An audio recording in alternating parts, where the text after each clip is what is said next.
Os títulos de renda fixa podem ter comportamento semelhante com o de ações? Será que faz sentido dizer que investimentos em renda fixa sobem quando a bolsa de valores cai? E quem responde tudo isso para a gente é o analista Eduardo Pérez, da Nu Invest.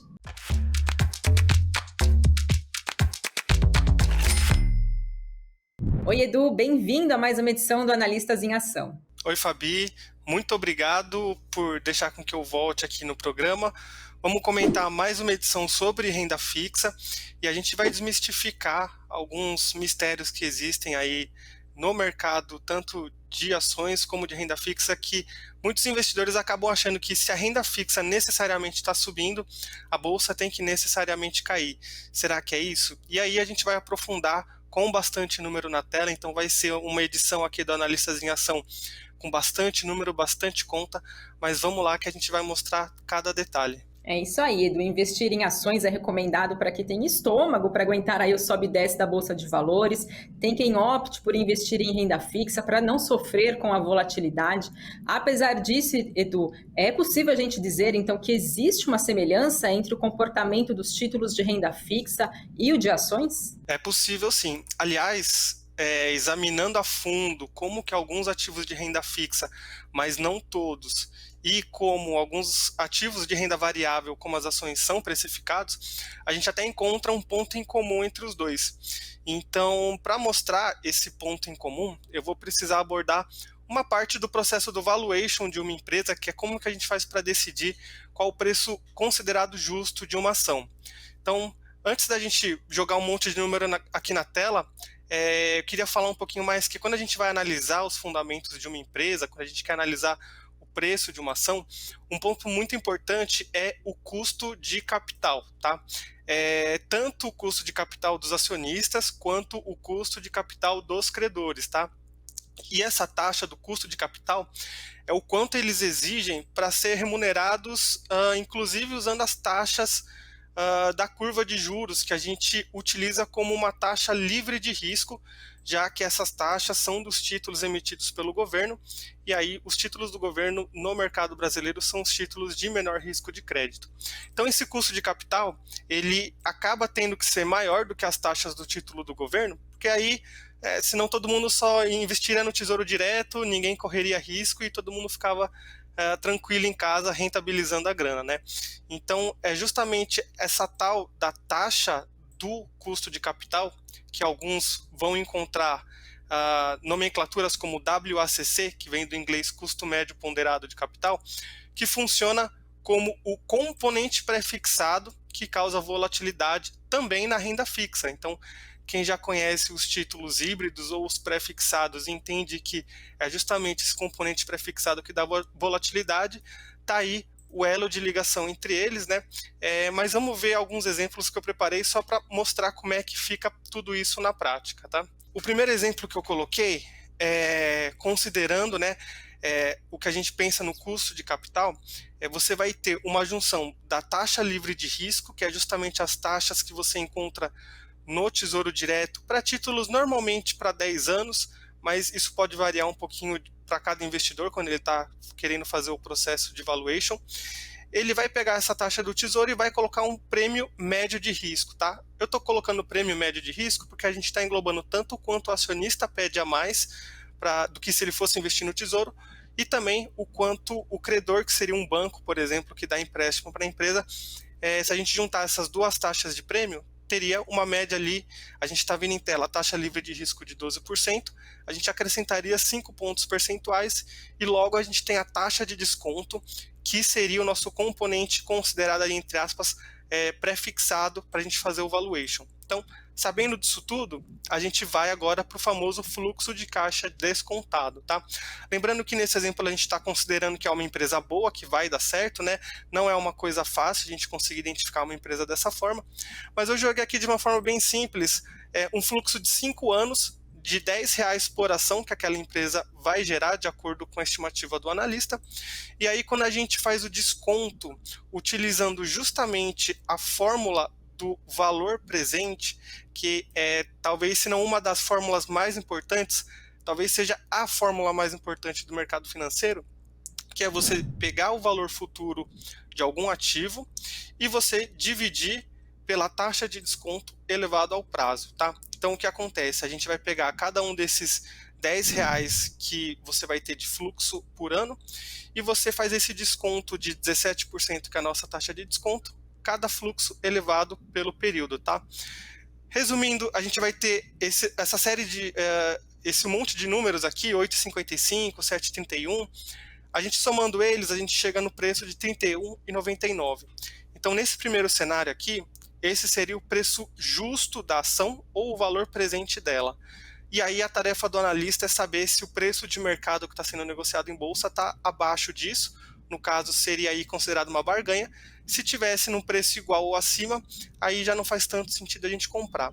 Mas agora a gente vai entender, atualizando essas taxas que a gente trouxe aqui em cima, o que acontece quando o mercado melhora as estimativas para o cenário macroeconômico e as taxas, por exemplo, a livre de risco, que é a taxa do Tesouro, por exemplo, ela cai de 12% para 10%, né? Acontece que quando o cenário macro dá uma melhorada, o cenário micro, que é expresso através desse prêmio médio de risco, ele melhora também. Então é normal, se a taxa livre de risco der uma diminuída, o prêmio médio de risco também diminui. Então, nesse caso, a taxa livre caiu para 10%, o prêmio médio diminuiu para 3 pontos percentuais e agora a nossa taxa de desconto está em 13%. Reparem que naquela linha do total, o preço justo dessa ação antes estava em R$ 31,99, agora está em R$ 35,17, ou seja, um ganho aproximado de 9,9% com essa variação do preço justo. Só que se o cenário piora ao invés de melhorar, então lembrando, no primeiro cenário a taxa livre de risco estava em 12%, se ela aumenta para 14%, mostrando uma maior aversão ao risco pelos investidores, o prêmio médio de risco também vai aumentar. E aí agora com uma taxa de 14% e um prêmio médio de risco de 7 pontos percentuais, a nossa taxa de desconto aumenta para 21%, causando com que o preço justo da ação caísse para R$ 29,26. Então, é uma perda aproximada de 8,5%. Então, só observando esse exemplo simples que a gente passou, a gente já percebe também que quando as taxas da curva de juros ou a taxa de juros que o Tesouro disponibiliza para a gente, elas aumentam, o preço justo da sua ação, da sua renda variável, tende a cair, e ao contrário também é verdadeiro. Então, pensando que as taxas podem cair, o preço justo da sua ação, por exemplo, pode subir. E aí até aqui, Fabi, tem muita gente que deve estar se perguntando, né? Cadê a renda fixa nisso tudo? Então vamos ver como que se comporta um título pré-fixado que sofre marcação a mercado, tá? Olhando aqui uma tabela similar, a gente está vendo aqui um título de renda fixa, pré-fixado, com vencimento em 5 anos. Então o investidor ele vai receber no quinto ano R$ 50, e a gente fazendo esse processo de trazer o valor presente por uma taxa de desconto de 12%, que é o que a gente utilizou no exemplo, o preço desse título hoje seria R$ 28,37. Esses números aqui, eles são muito mais didáticos aqui, tá? Eles não refletem necessariamente o que você vai encontrar no mercado, mas é só para a gente entender o racional, tá? Já se a taxa de desconto, que antes era em 12%, ela cai para 10%, o preço do nosso título ele passa de R$ 28,37 para R$ 31,05. Então, a taxa de juros deu uma melhorada, deu uma arrefecida e o seu título subiu 9,4% mais ou menos. E também acontece parecido com o que a gente viu com as ações. Se a taxa de desconto sobe ainda mais do que a taxa que você comprou, né, no primeiro cenário ali a gente estava com uma taxa de 12%, agora vamos simular que a taxa foi para 14%.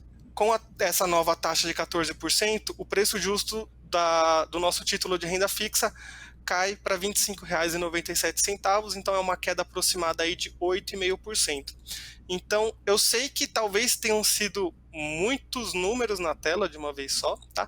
Mas a intenção é mostrar que na renda fixa dá para ganhar com juros caindo, com os títulos pré-fixados e os títulos híbridos que são atrelados ao IPCA, e também dá para ganhar quando os juros sobem, que é quando você escolhe os pós-fixados, que eles vão seguir a alta da Selic ou do CDI.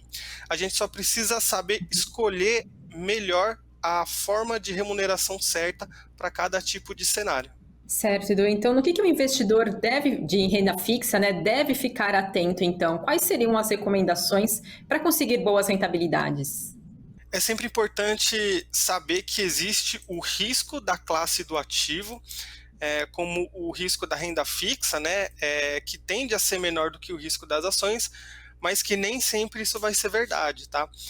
Por exemplo, você pode ter um perfil conservador e pensar, pô, eu vou para renda fixa que eu não quero passar por volatilidade. E aí você acaba comprando, por exemplo, uma debênture, que é um título de renda fixa, um título corporativo, então ele não acaba não sendo emitido por uma instituição financeira, então também não é coberto pelo FGC. E vamos supor que você acaba comprando um título de uma empresa que está em recuperação judicial. Eu, particularmente, já considero que a volatilidade potencial que você vai passar é muito maior do que se você tivesse investido em uma ação de um bancão, por exemplo, ou um fundo imobiliário que eles já têm um histórico bem consolidado de ter baixa volatilidade. Então, não seria segregar só renda fixa, é mais tranquila, e a renda variável é uma coisa mais agitada. Você tem casos ali na renda variável que vão ser mais tranquilos e casos na renda fixa onde o risco que você vai estar correndo é muito gigante. Certo, Edu. E nesse comparativo do comportamento de títulos de renda fixa com ações, a gente pode dizer, por exemplo, que o melhor título hoje não é o melhor título amanhã e que carregá-lo até o vencimento pode acontecer dele trazer retornos inferiores? De repente, vale fazer um rebalanceamento dos títulos também na carteira de investimentos? Sim, esse risco que você falou de carregar o título até o vencimento e ter uma rentabilidade aí inesperada aconteceu, e eu gosto de trazer esse exemplo porque ele é um exemplo bem recente, tá?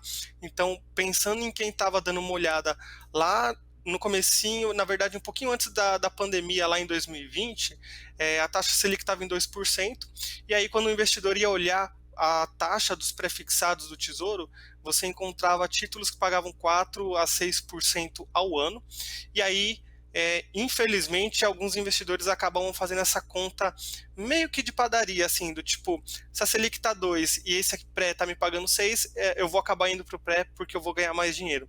E aí, quem comprou esse título de 6%, que fosse a maior taxa da época do pré-fixado, com vencimento ali mais curto, que se eu não me engano estava em 2025, provavelmente vai perder em questão de rentabilidade ou para a inflação ou para a taxa Selic, depois de todos esses eventos que aconteceram, que foram elevação de juros aqui no Brasil e a inflação global que está acontecendo agora.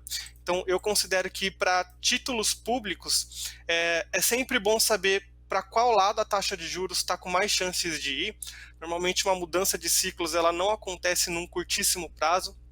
Normalmente, você vai ver em alguns lugares falando que alguns analistas já estão cogitando uma mudança no sentido dos juros. Então, tudo isso é muito interessante o investidor saber. E aí, quando a gente já vai para os títulos privados, especialmente aqueles que não são cobertos pelo FGC, aí eu já diria que a gente precisa ser um pouquinho mais cauteloso e olhar as demonstrações financeiras da empresa que emitiu aqueles títulos. Não precisa olhar a cada 3 meses, por exemplo, mas olhar uma vez a cada 6 meses, ou então ver o que os analistas estão comentando da empresa, pode realmente te ajudar a entender a situação atual dessa empresa. E aí é justamente por isso que eu sou muito favorável até do investidor que não tem todo esse tempo para fazer análise e acompanhamento da empresa que emitiu esse título. Ele pode levar em consideração alguns fundos imobiliários, por exemplo. Então você tem ótimos fundos que aplicam em CRI, tem alguns fundos também, dependendo do segmento, como o Fiagro, ele vai conseguir investir em certificados de recebíveis do agronegócio, e você tem uma estrutura ali super montada de profissionais do mercado financeiro acompanhando esses riscos da renda fixa privada, né? Eu sei que é um instrumento de renda variável, quando a gente fala em fundos imobiliários, eles são negociados em bolsa, e aí também é importante saber que o risco inerente por ser renda variável acaba sendo maior.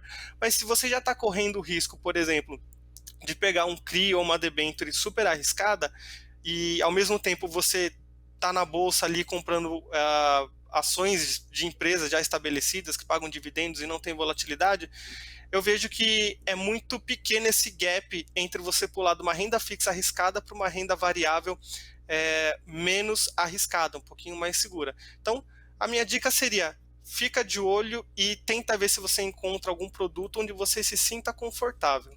Certo, Edu. Fica aí então a dica para os investidores. E Edu, como que o investidor consegue identificar o melhor momento em que o título já não é mais adequado para a carteira de investimentos dele? Tem alguns indícios que possam sinalizar melhor isso para o investidor? A verdade, Fabi, é que é muito difícil a gente acertar aquele momento perfeito para entrar e sair. Por exemplo, a gente não vai conseguir bater o martelo de quando a taxa Selic vai chegar em um patamar onde ela vai estar alta demais, ou então um patamar em que a gente pode falar com segurança aqui que a inflação já atingiu o pico, que agora vai cair. Então, a dica seria sempre, em primeiro lugar, diversificar a carteira. E aí você faz um ajuste do percentual de alocação que você faz sobre a sua carteira conforme o cenário vai mudando. Claro, né? Se possível, porque eu sei que é uma coisa que vai levar um tempo para o investidor. Mas se você entende essa dinâmica entre a inflação, juros e o mercado financeiro, você já tem uma ideia do que esperar. Então, por exemplo, outro exemplo lá do pré-pandemia, o Brasil estava com juros reais negativos, né? E juros reais negativos é uma qualidade de países, por exemplo, como Estados Unidos, como Alemanha, naquele período antes da pandemia. E aí a gente parava e se perguntava: poxa, mas será que o Brasil chegou num patamar igual da Alemanha, igual o patamar dos Estados Unidos, para ele se dar ao luxo de pagar juros reais negativos, né? Só lembrando que os juros reais é aquela taxa de juros que ela rende quando a gente desconta a inflação. Então, na verdade, a gente sabe que no Brasil a gente ainda não estava preparado, a gente não estava no momento de juros reais negativos. Então ali já foi um sinal amarelo de que talvez em algum momento a taxa Selic precisasse ser elevada de novo, porque juros tão baixos, por exemplo, eles estimulam muito a inflação. Então, sabendo essas noções um pouquinho mais macro de economia, você já consegue ter um direcionamento muito do bom, viu? Edu, então, se os investidores podem se basear nos juros para saber se é um momento mais oportuno de compra de bolsa, o que mais precisa então ser levado em conta para evitar que tenha investidores comprando ações que venham a cair, mesmo com uma melhora econômica? É só lembrar que em loja ruim também tem promoção, tá? Isso aqui a gente consegue, é um mantra que a gente pode levar. Então é bem importante saber que o preço pode ter caído, pensando que o cenário macro deu uma piorada, e aí normalmente você encontra muita gente, muitos analistas falando que a bolsa está descontada, tudo na bolsa está descontado, então é o momento de comprar. Mas ainda assim, sempre vale a pena você entender o que contribuiu para a queda daquela empresa, para a cotação das ações daquela empresa, se foi uma coisa só relacionada ao cenário macro, ou se foi alguma coisa que está também preocupando os investidores que não seja só esse cenário macro. Por exemplo, pode ser algum risco do setor, pode ser também algum risco específico dessa empresa. Então, é sempre bom a gente saber onde a gente está colocando o nosso dinheiro. Certo, Edu. Então vale a pena aí ficar nas dicas do analista da Nuinvest. Agora a gente passa por um outro bloco do nosso programa, onde a gente sempre traz as perguntas que são enviadas por quem acompanha o Invest News. Vamos então a elas? Bom, Edu, vamos lá então. A primeira pergunta, quem mandou para a gente foi o perfil Simplifica e ele pergunta: gostaria que falasse de ETF de títulos IPCA+. Considera uma boa? Vamos lá, é uma boa pergunta, é um produto que não é muito conhecido ainda no mercado, tá? Então, um dos mais famosos acaba sendo o IMAB 11, que é um ETF que ele vai seguir a carteira teórica da Anbima de títulos que são atrelados à inflação, tá? Então, o lado bom, quando a gente pensa ali em operacional disso tudo, é que você tem uma tributação de 15% sobre os lucros que você vai ter na operação, mesmo em operações com prazos menores, né? Então, pensando em operações semanais, ou até mesmo quem se arrisca em fazer day trade com esse tipo de ativo, ele tem essa tributação que acaba favorecendo, tá? Ele não vai ter o come cotas, então você não tem aquele adiantamento do imposto de renda também, e aí você também não tem o IOF, que é outra tributação que pesa bastante para quem tem renda fixa. Agora passando para o que o ativo tem, né, que acaba chamando a atenção. O IMAB 11, ele é um ativo muito bom para você levar para o longo prazo, pensando que agora a gente está num período de alta de juros, a gente não sabe ainda o quanto a nossa taxa de juros ainda deve continuar subindo. Então, no curto prazo, ele pode ter algum tipo de desvalorização, tá? Mas quando a gente pensa que o prazo desse título, o prazo da carteira do IMAB 11, ele vai sendo renovado automaticamente conforme o índice teórico da Ambima vai se renovando. Então, no médio e longo prazo, ele tende a se proteger da inflação. Então, você como investidor, pensando em longo prazo, é uma opção de proteção da inflação sem necessariamente comprar o título. Mas também tem o lado ruim. O lado ruim normalmente quando a gente pensa ali em investidores que pensam para o longo prazo e se protegerem da inflação, eles normalmente pensam o seguinte: eu quero me proteger da inflação porque eu vou me aposentar daqui 30 anos e eu quero ter um dinheiro que eu sei que vai ganhar da inflação. Então você tem uma data específica para você ter esse resgate do título que vai vencer daqui 30 anos. No IMAB 11 ele não vai funcionar assim. Como a carteira dele está sempre sendo rolada, você não tem uma data que você fala, não, parem tudo que eu quero descer. Na verdade, o título continua tendo na carteira teórica essa atualização e você pode calhar de precisar desse dinheiro em um momento que o mercado dá uma estressada. Exatamente é um momento que você pode ter algum tipo de prejuízo de curto prazo. Mas, além do mais, se a gente fosse só colocar os detalhes mesmo, é um ativo que ele é de renda variável, então o risco dele, querendo ou não, ele é inerente de renda variável, mas os formadores de mercado são instituições que sempre buscam dar liquidez para o mercado, para que você consiga vender quando precise, e também são eles que garantem que o preço da cota desse ETF sempre seja corrigido de acordo com o preço teórico da carteira. Então você não tem essa possibilidade de ter uma arbitragem muito grande, fazendo com que o preço teórico do ETF se descole da carteira teórica. Certo, Edu. A outra pergunta que a gente recebeu foi do Elinho Souza. Ele diz: tenho Tesouro Pré-fixado 2024. Posso vender agora pensando na marcação a mercado para evitar perdas? Vai depender bastante de quando você comprou e a qual taxa, tá? Para essa pergunta ter chegado aqui, eu acredito que você deva estar com algum tipo de prejuízo com esse título pré-fixado. Então, a gente não consegue bater o martelo aqui. O ideal seria a gente sentar e conversar do tipo, você comprou quando, a qual taxa, e o que você vai fazer com esse dinheiro depois para que você consiga continuar a ter algum tipo de rentabilidade que vá compensar esse prejuízo.